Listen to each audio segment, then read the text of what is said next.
Assalamualaikum warahmatullahi wabarakatuh. Ketemu lagi dengan saya. Kali ini di materi KDK.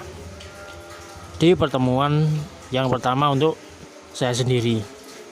Jadi kali ini di pertemuan kali ini kita akan membahas tentang konsep holistic care, yang mana ini adalah bagian dari materi KDK. Mungkin itu adalah pertemuan yang terakhir ya.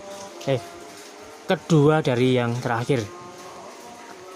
Jadi saya nanti untuk KDK ini ada 2 pertemuan, yang mana semua pertemuan akan saya share di video.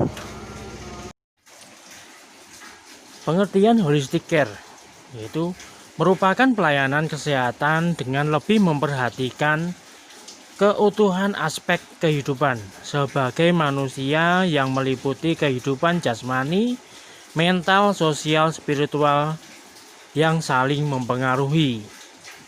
Jadi, definisinya di sini secara mudahnya adalah kita sebagai tenaga kesehatan yaitu memperlakukan pasien atau klien kita itu dengan sebaik-baiknya tanpa memperhatikan perbedaan ras, suku, maupun ekonomi dari klien kita.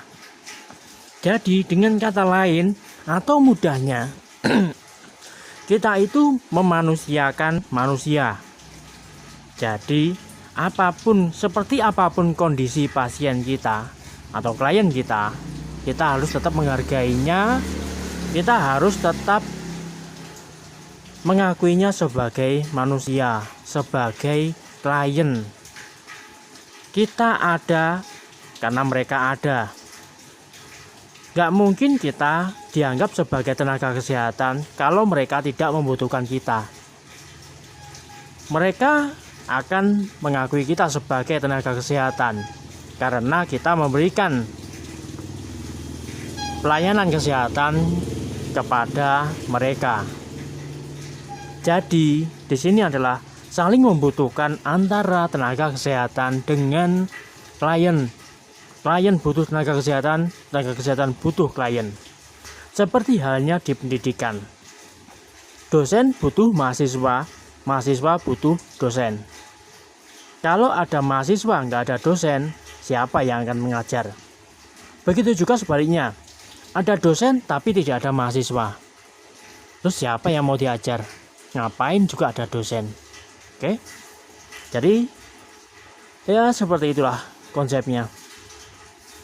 Oke, kita lanjut ke berikutnya. Setelah kita mengetahui definisi dari holistic care, sekarang kita bahas tentang caring. Caring merupakan fenomena universal yang berkaitan dengan cara seseorang berpikir, berperan, dan bersikap ketika berhubungan dengan orang lain. Jadi, care adalah bahasa bakunya. Kalau caring adalah sikap kita atau tindakan kita. Disebut sebagai caring. 7 asumsi yang mendasari konsep caring. Yang pertama, caring hanya akan efektif bila diperlihatkan dan dipraktekkan secara interpersonal. Yang kedua, caring terdiri dari faktor kreatif yang berasal dari kepuasan dalam membantu memenuhi kebutuhan manusia atau klien. Yang ketiga, caring yang efektif dapat meningkatkan kesehatan individu dan keluarga. Yang keempat, caring merupakan respon yang diterima oleh seseorang tidak hanya saat itu saja, namun juga mempengaruhi akan seperti apakah seseorang tersebut nantinya. Yang kelima, lingkungan yang penuh caring sangat potensial untuk mendukung perkembangan seseorang dan mempengaruhi seseorang dalam memilih tindakan yang terbaik untuk dirinya sendiri.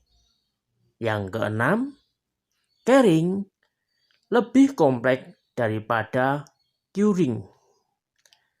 Yang ketujuh, caring merupakan inti dari keperawatan. Maksud dari 7 asumsi yang mendasari konsep caring ini, yaitu seperti yang pertama, caring hanya akan efektif bila diperlihatkan dan dipraktikkan secara interpersonal. Jadi, kita akan mendapatkan efektivitasnya saat kita melakukannya sendiri, atau biasa kita sebut dengan kegiatan mandiri perawat atau tindakan mandiri seorang perawat. Itu yang efektifnya. Jadi nggak harus kelompok, bukan tim, tapi kita melakukannya sendiri, mandiri. Tindakan mandiri perawat itu yang bukan kolaborasi juga. Jadi kalau pemberian obat atau pemberian pemasangan infus itu bukan tindakan yang mandiri.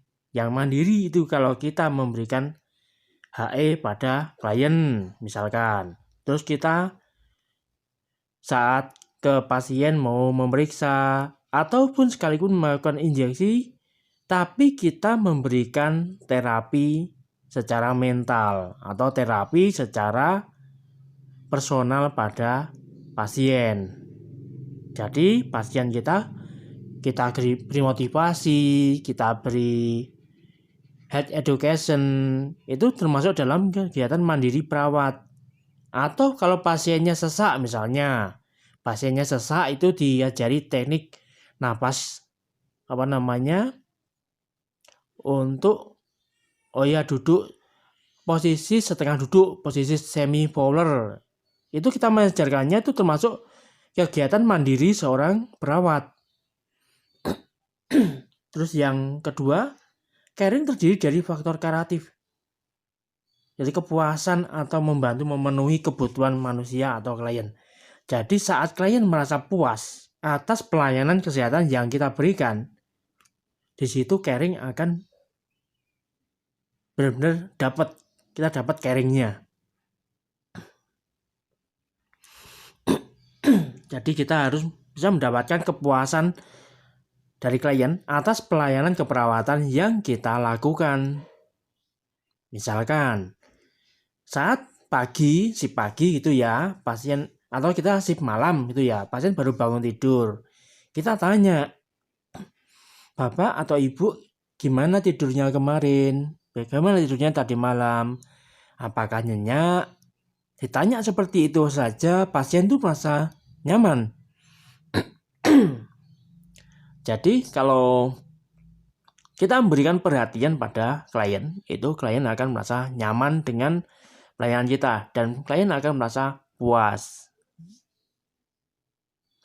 Berikutnya, yang ketiga, yaitu sangat efektif untuk meningkatkan kesehatan individu dan keluarga. Jadi, saat kita mengajarkan, misalkan kita habis tensi, pasien nanya, Mas, Mbak, atau Bu, atau Pak gitu ya. Mereka nanya, ini kami dilakukan tensi setiap hari, gunanya untuk apa ya? Nah, kan kita saat datang ke pasien, itu kita, Bu, tensi dulu ya, atau Pak, tensi dulu.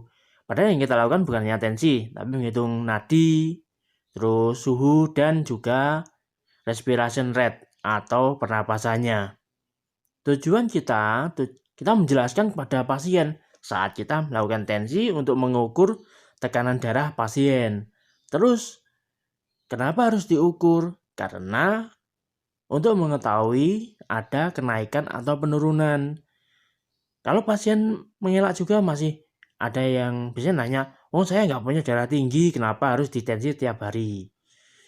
Kita jelaskan, kalau orang yang ditensi itu nggak harus yang punya riwayat hipertensi, tapi juga pasien yang mengalami peningkatan kecemasan, terus peningkatan rasa nyeri, biasanya tensinya juga akan naik. Begitu juga untuk pernapasan. Pasien yang sesak napas itu RR-nya pasti naik. Untuk nadi Kalau biasanya cemas atau takut itu nadinya yang tinggi. Atau melemah kalau dia motivasinya turun drastis atau pasien yang shock. Itu nadinya akan menurun. Karena kalau ada, misalkan kalau kita ngitung nadi terus kemudian ada timbul denyutan tambahan. Nah, itu dicurigai adanya gangguan pada jantungnya. Nah, kita harus menjelaskan kalau pasien nanya. Kalau nggak nanya, ya kita cuma permisi saja. Tapi kalau pengen menjelaskan seperlunya saja. Jangan sampai pasien nggak pengen tahu, kita paksa untuk menjelaskan. Yang ada pasien akan tersinggung. Untuk penjelasan caring yang keempat, yaitu caring jadi seseorang atau pasien tersebut tidak hanya digunakan untuk informasi yang kita berikan, tidak hanya digunakan untuk saat itu saja, tapi juga untuk di kemudian hari atau di waktu yang lain. Makanya kita berikan HE itu seperlunya saja, sesuai yang diinginkan yang ingin ketahui oleh klien.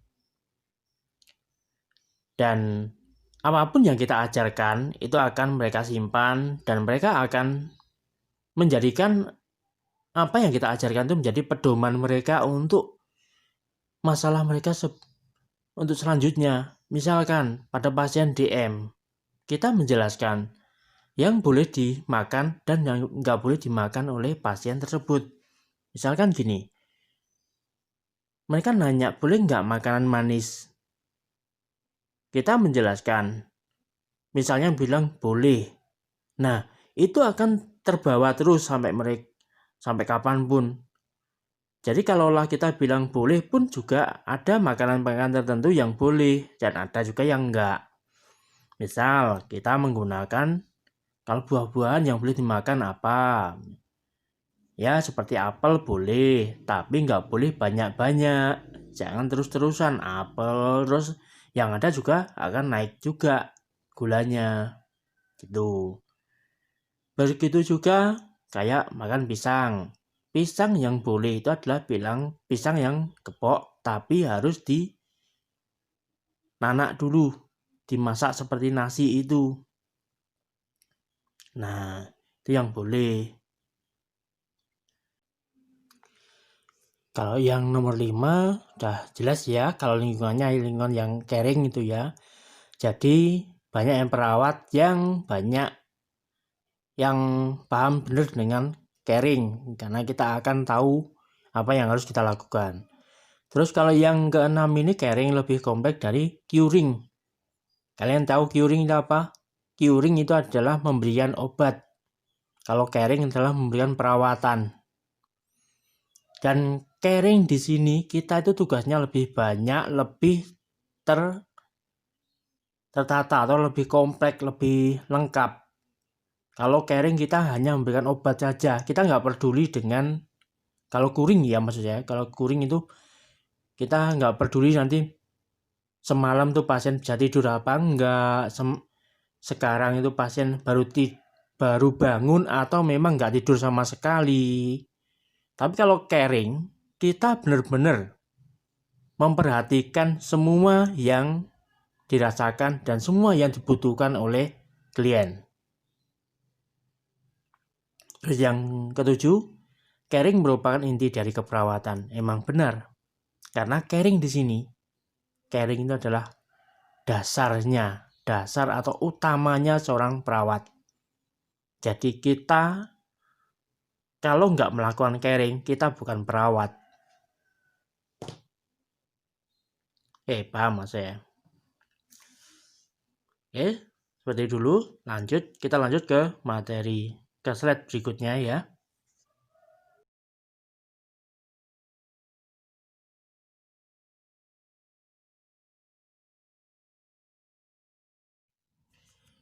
Yang pertama adalah pengkajian. Meliputi observasi, identifikasi, dan review masalah menggunakan pengetahuan dari literatur yang dapat diterapkan, melibatkan pengetahuan konseptual, untuk pembentukan dan konseptualisasi kerangka kerja yang digunakan untuk memandang dan mengkaji masalah. Pengkajian juga meliputi pendefinisian variabel yang akan diteliti dalam memecahkan masalah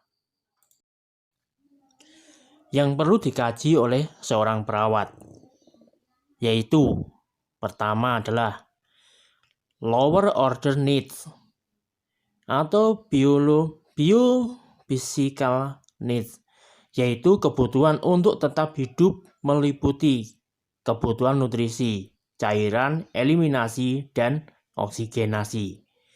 Jadi, kalau kurang salah satunya saja, klien nggak nafsu makan, itu jadi masalah yang krusial. Jadi, bagaimana agar pasien itu punya nafsu makan lagi? Karena sekalipun dikasih makanan yang enak, kalau nafsu makannya nggak ada, juga nggak akan pernah dimakan makanan yang sudah disiapkan. Begitu juga cairan. Kalau cairan, boleh menggunakan pemasangan sonde atau pemasangan cairan infus, boleh pemasangan infus kalau memang cairan tidak bisa masuk secara manual. Tapi kalau masih bisa masuk, pasien masih bisa duduk, masih bisa jalan-jalan, kita nggak perlu memasang sonde. Karena sonde hanya dipasang pada pasien yang tidak sadar atau tidak bisa makan. Itu pemberian nutrisi sama cairan ya. Kalau selama mereka masih bisa makan sendiri, kita nggak boleh masang alat tersebut. Jadi kita lihat, kita simak dulu, kita kaji dulu, kita kira-kira mereka membutuhkannya apa enggak. Begitu juga eliminasi dan oksigenasi. Kita boleh pasang oksigen, pasang O2, selang atau pakai masker sesuai kebutuhannya. Nggak boleh sembarangan. Pasien yang respiration rate-nya normal antara 20 sampai 24, kita pasang oksigenasi. Yang ada bukan pernapasannya menjadi normal, tapi hidung akan kering. Karena oksigen itu terlalu panas loh. Itu kalau orangnya yang membutuhkan, oke, akan sesaknya akan berkurang. Kalau orang sesak, kalau orang yang nggak sesak, yang ada akan bikin nggak nyaman. Begitu juga eliminasi. Kita boleh melakukan tindakan untuk membantu memudahkan BAB atau BAK. Tapi kalau pasien tidak membutuhkannya, ya kita nggak boleh memaksakannya. Yang kedua, lower order needs, psychophysical needs, yaitu kebutuhan untuk berfungsi, meliputi kebutuhan aktivitas, aman, nyaman, dan seksualitas.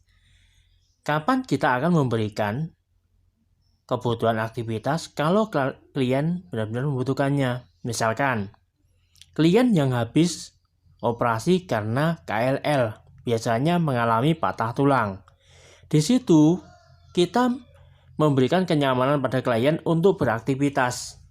Klien bisa beraktivitas di tempat tidur, bisa beraktivitas di turun dari tempat tidur. Kita memberikan latihan untuk klien duduk, klien miring kiri, miring kanan, dan bahkan berjalan. Yang pastinya itu aman dan nyaman bagi klien. Begitu juga kebutuhan seksualitas. Kalau untuk seksualitas, kita hanya akan memberikan HI atau perawatan sesuai yang dibutuhkan oleh klien, sesuai yang dikeluhkan oleh klien. Dalam pengkajian, saat untuk ke arah seksualitas, kalau klien tidak mengeluhkan yang berhubungan dengan seksualitas, kita nggak boleh memeriksanya. Tapi kalau klien sudah mengeluhkan, baru kita memeriksa. Catat ya, untuk yang seksualitas. Karena ini juga menjadikan sesuatu yang tidak nyaman bagi klien. Oke, lanjut yang ketiga. High order needs atau psychosocial needs, yaitu kebutuhan integritas yang meliputi kebutuhan akan penghargaan dan berafiliasi. Jadi kita harus memberikan penghargaan kepada klien. Misalkan apa? Saat klien yang biasanya sulit untuk tertidur di malam hari karena rasa nyeri, karena rasa apa gitu. Saat klien bisa tidur, kita bilang alhamdulillah saja loh, pasien itu sudah senang. Saat kita tanya, gimana Pak tidurnya tadi malam?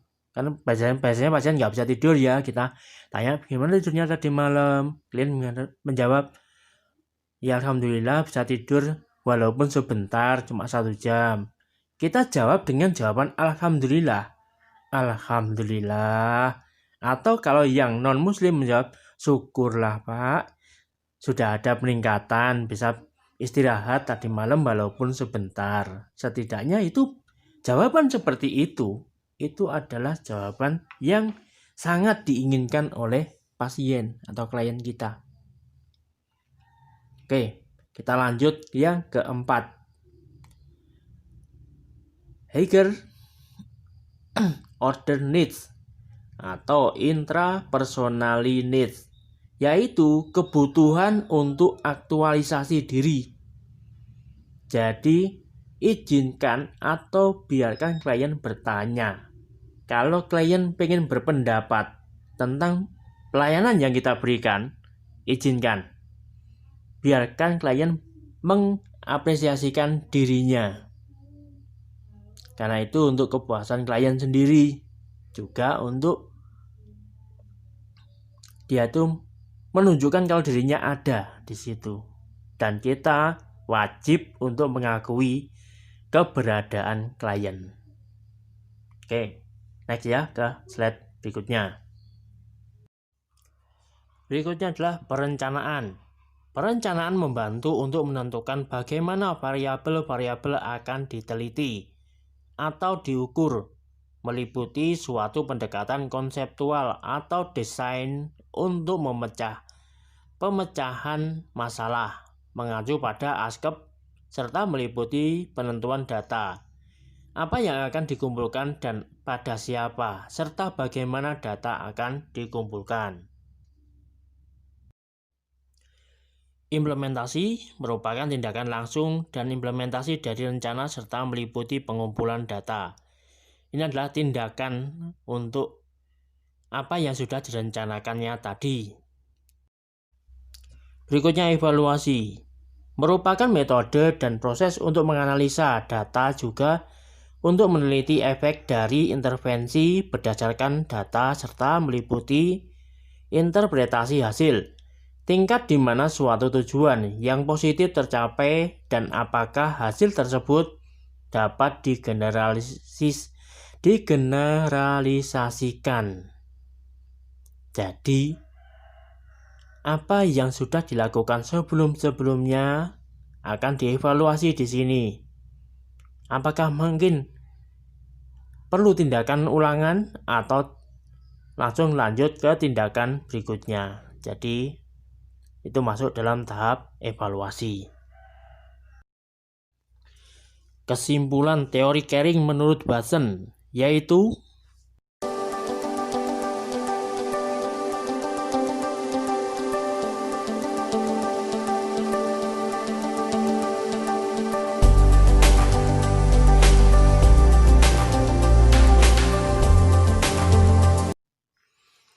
manfaat caring. Yang pertama, dapat membantu memenuhi kebutuhan manusia dan klien. Yang kedua, sebagai fokus pemersatu untuk praktek keperawatan. Yang ketiga, membantu menumbuhkan kepercayaan dan membuat hubungan dalam keperawatan secara manusiawi. Yang keempat, meningkatkan dan menerima ungkapan perasaan yang positif dan negatif atau baik buruknya. Yang kelima, bisa memberikan bimbingan dalam memuaskan kebutuhan manusiawi, pasien, dan klien. Yang keenam, menimbulkan konsensitivitas terhadap diri sendiri dan orang lain. Yang ketujuh, caring memberikan manfaat asuhan fisik yang baik serta meningkatkan rasa aman dan keselamatan klien. Oke, next ke slide berikutnya ya. Sikap caring, yaitu asuhan keperawatan bermutu yang diberikan oleh perawat dapat dicapai apabila perawat dapat memperlihatkan sikap caring kepada klien dalam memberikan asuhan keperawatan. Perawat menggunakan keahlian, kata-kata yang lemah lembut, sentuhan, memberikan harapan, selalu berada di samping klien dan bersikap caring sebagai media pemberi asuhan. Jadi sikap kita kepada klien itu adalah kunci untuk memberikan caring yang terbaik untuk pasien-pasien kita. Dan agar pasien-pasien kita merasa puas dengan pelayanan keperawatan yang kita berikan. Karakteristik caring. Yang pertama, mendengar dengan perhatian. Yang kedua, memberi rasa nyaman. Yang ketiga, berkata jujur. Yang keempat, memiliki kesabaran. Yang kelima, bertanggung jawab. Yang keenam, memberi informasi. Yang ketujuh, memberi sentuhan. 8, memajukan sensitivitas. Yang kesembilan maksud saya, menunjukkan rasa hormat pada klien. Yang ke-10 terakhir ini adalah yang paling utama, memanggil klien dengan namanya. Jangan sampai kita memanggil klien dengan nomor bednya, karena dia pasien. Oke, mereka punya nama. Jangan sampai bilang, oh pasien si A. Kita nggak mau memanggil namanya, itu jangan. Saat klien mengatakan ingin curhat tentang masalahnya, masalah penyakitnya, kita harus mendengarkannya dengan seksama. Karena itu juga akan memberikan rasa nyaman pada pasien sendiri. Dan kita berkata jujur pada pasien. Kalaulah kita misal nggak bisa berkata jujur, kita libatkan keluarga untuk berdiskusi. Misalkan pasien dengan kanker dengan stadium akhir. Kadangkala pasien tidak bisa menerima. Makanya itu kita butuh keluarga klien untuk berdiskusi. Oke, kita lanjut ke slide berikutnya ya. Oke, untuk penjelasan caring sudah selesai. Sekarang kita langsung masuk ke bagian holisme atau holism. Menegaskan bahwa organisme selalu bertingkah laku sebagai kesatuan yang utuh, bukan sebagai rangkaian bagian atau komponen berbeda. Jiwa dan tubuh bukan dua unsur terpisah, tetapi bagian dari satu kesatuan, dan apa yang terjadi di bagian satu akan mempengaruhi bagian lain. Hukum inilah yang semestinya ditemukan agar dapat dipahami berfungsinya setiap komponen. Jadi, saat tubuh atau raga kita sakit, jiwa kita juga akan mengalami sakit. Ada istilah yang menyatakan di dalam tubuh yang sehat terdapat jiwa yang sehat. Hal ini juga dapat kita artikan seperti ini. Saat kita sehat ya, kita fit, otak kita juga akan encer. Kita akan bisa berpikir dengan mudah. Atau dengan contoh lainnya, saat kita sedang sakit, apakah kita itu bisa berpikir dengan mudah? saat kita sedang demam tinggi. Kadangkala orang yang demam tinggi itu mengigau, gampang sekali mengigau. Berarti kan mempengaruhi jiwanya kan? Mempengaruhi atau pikirannya jadi stres kalau orang lagi sakit. Atau mungkin sebaliknya, saat kita sedang cemas yang berlebihan, kita jadi sering ke kamar mandi untuk buang air. Jadi yang stres itu kan jiwanya, pikirannya. Tubuhnya nggak masalah. Tapi kenapa berpengaruh? Karena jiwa dan tubuh itu saling mempengaruhi antara satu dengan yang lain. Oke, kita next ke slide berikutnya ya. Humanisme. Dalam teori humanisme lebih melihat pada sisi perkembangan kepribadian manusia.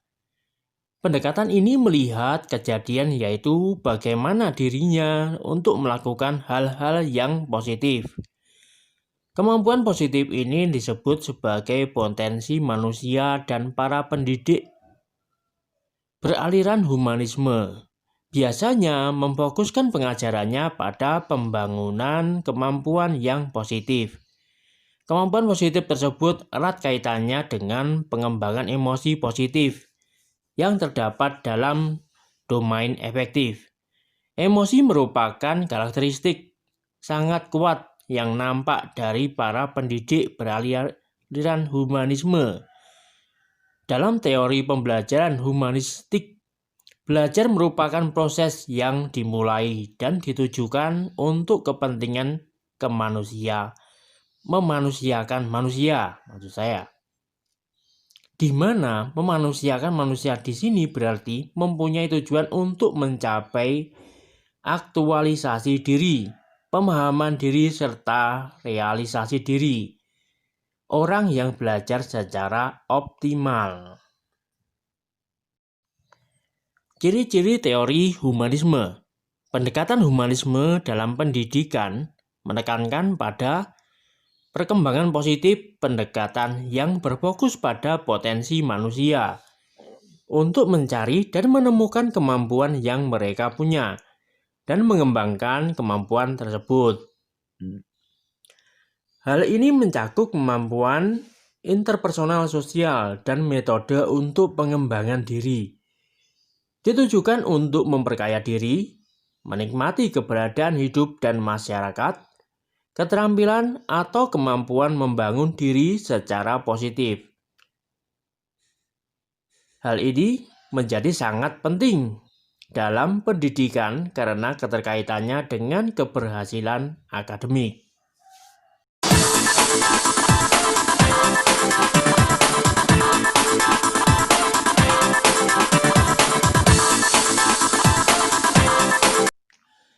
Pengertian holistic care.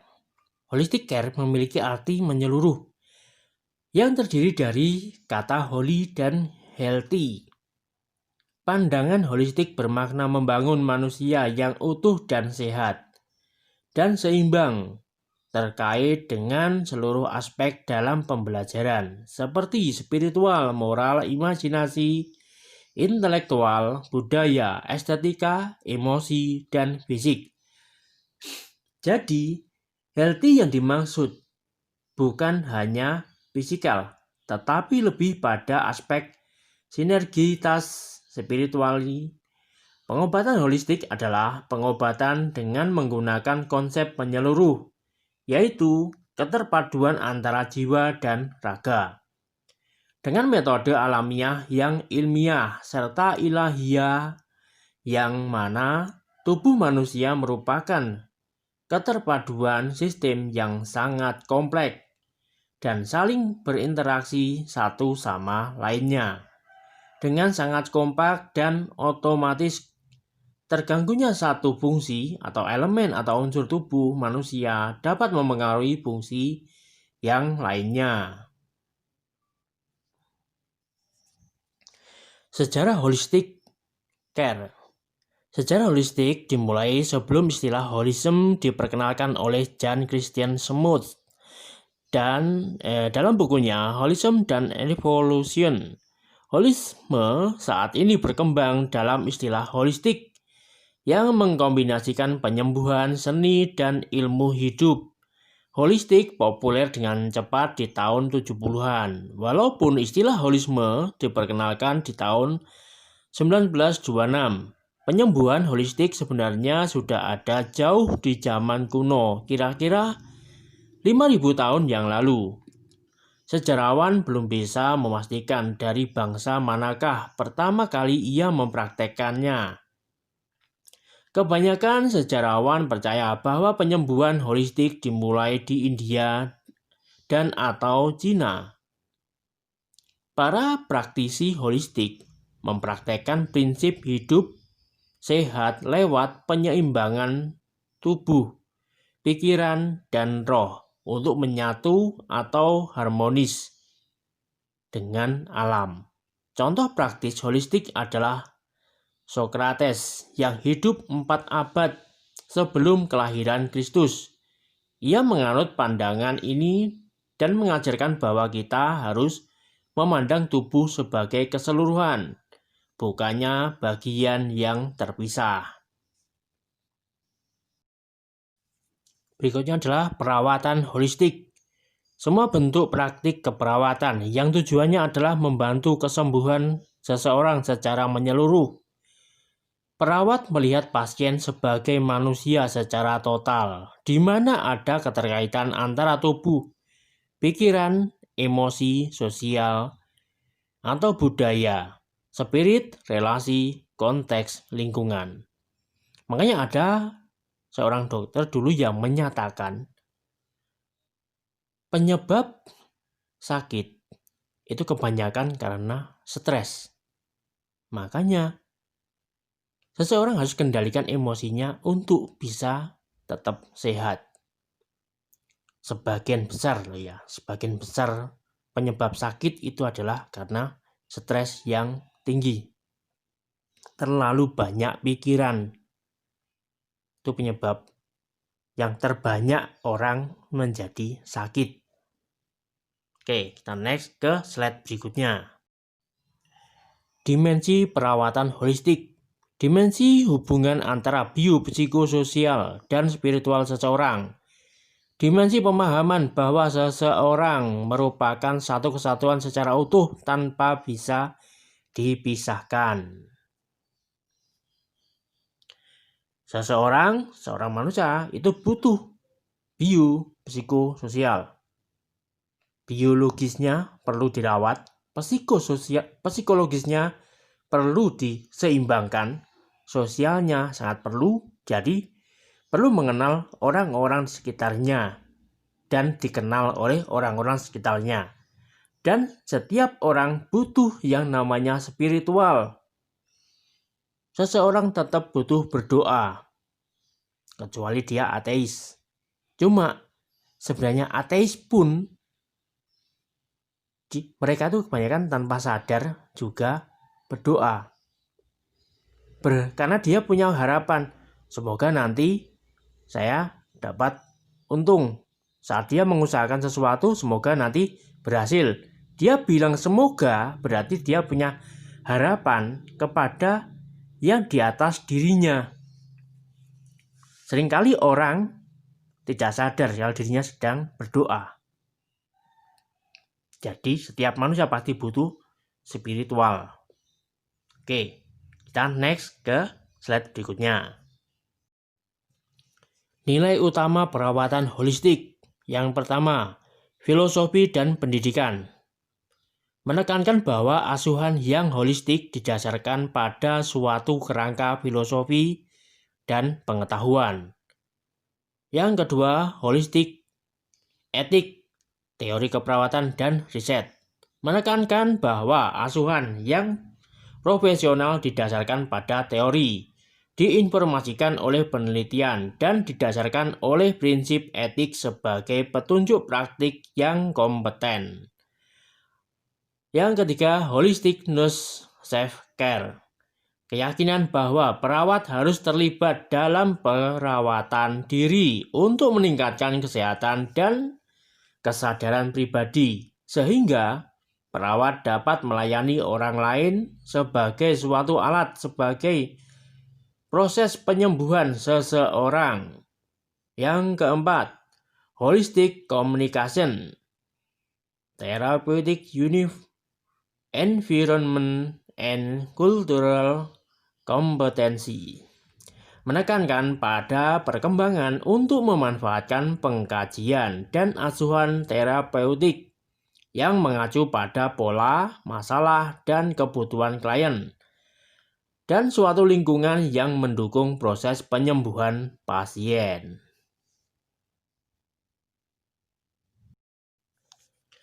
Teknik pengobatan atau penerapan holistic care. Pengobatan holistik adalah pengobatan dengan menggunakan konsep menyeluruh, yaitu keterpaduan antara jiwa dan raga dengan metode alamiah yang ilmiah, serta ilahiyah yang mana tubuh manusia merupakan keterpaduan sistem yang sangat kompleks dan saling berinteraksi satu sama lainnya. Dengan sangat kompak dan otomatis terganggunya satu fungsi atau elemen atau unsur tubuh manusia dapat mempengaruhi fungsi lainnya. Pengobatan holistik terpadu memiliki perbedaan konsep yang sangat nyata dengan konsep kedokteran. Konsep konvensional lebih menekankan kepada tindakan seperti pemberian obat-obat kimiawi dan tindakan rekayasa fisik dengan pembedahan atau operasi dan lain sebagainya. Sementara pengobatan holistik lebih menekankan membangkitkan sistem imun pasien dan memperbaiki secara menyeluruh dari faktor pencetus penyakit, yang termasuk sebenarnya adalah akar permasalahan penyakit, sehingga definisi kesembuhan cenderung permanen atau tidak kambuh lagi. Sedangkan yang konvensional pada umumnya bersifat tindakan sementara atau bisa kambuh lagi, sehingga sampai ada istilah pasien langganan dokter. Oke, kita next ke slide berikutnya. Metode pengobatan holistik yang dikembangkan dengan terapi yaitu pertama, pengaturan pola hidup dan pola makan dengan gizi dan kebutuhan berimbang. Jadi di sini pola hidup dan pola makan ini diperhatikan benar.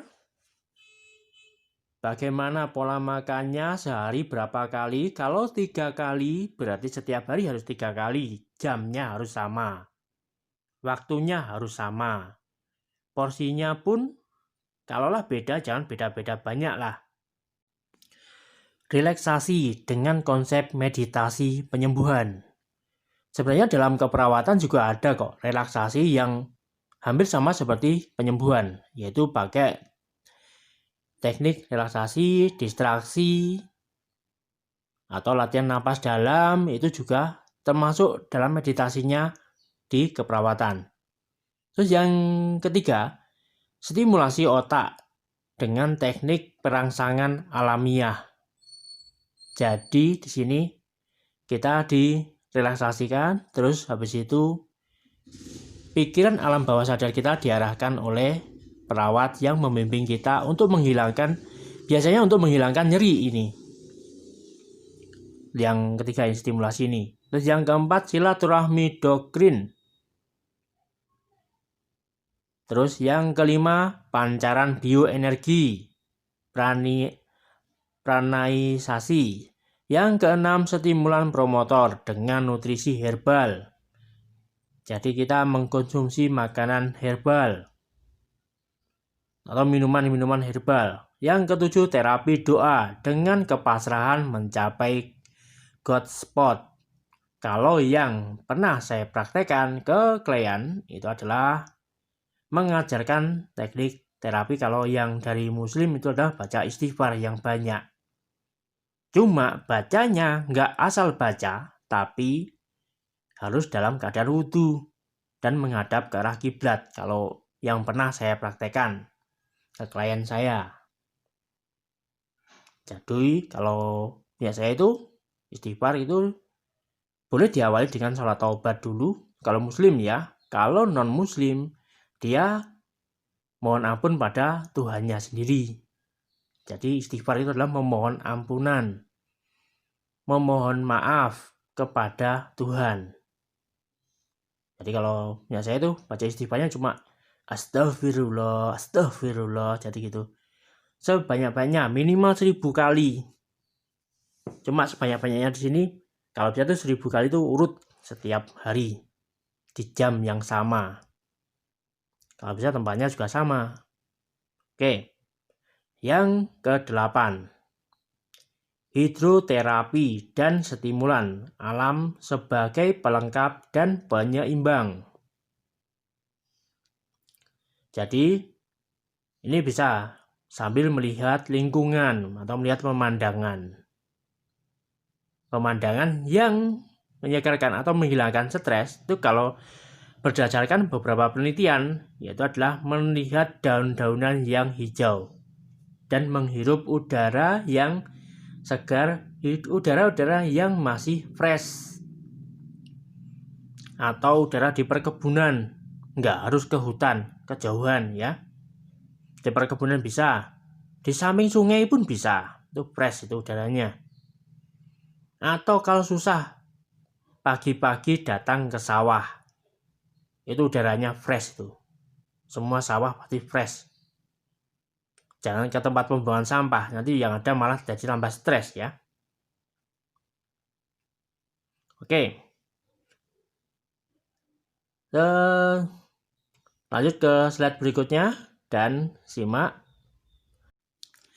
Oh ya, maaf untuk silaturahmi doktrin di sini adalah kita menghapus atau kita berbaikan dengan doktrin-doktrin yang salah terhadap kesehatan yang berdampak pada kesehatan pada tubuh kita. Oke, kita lanjut ke slide berikutnya.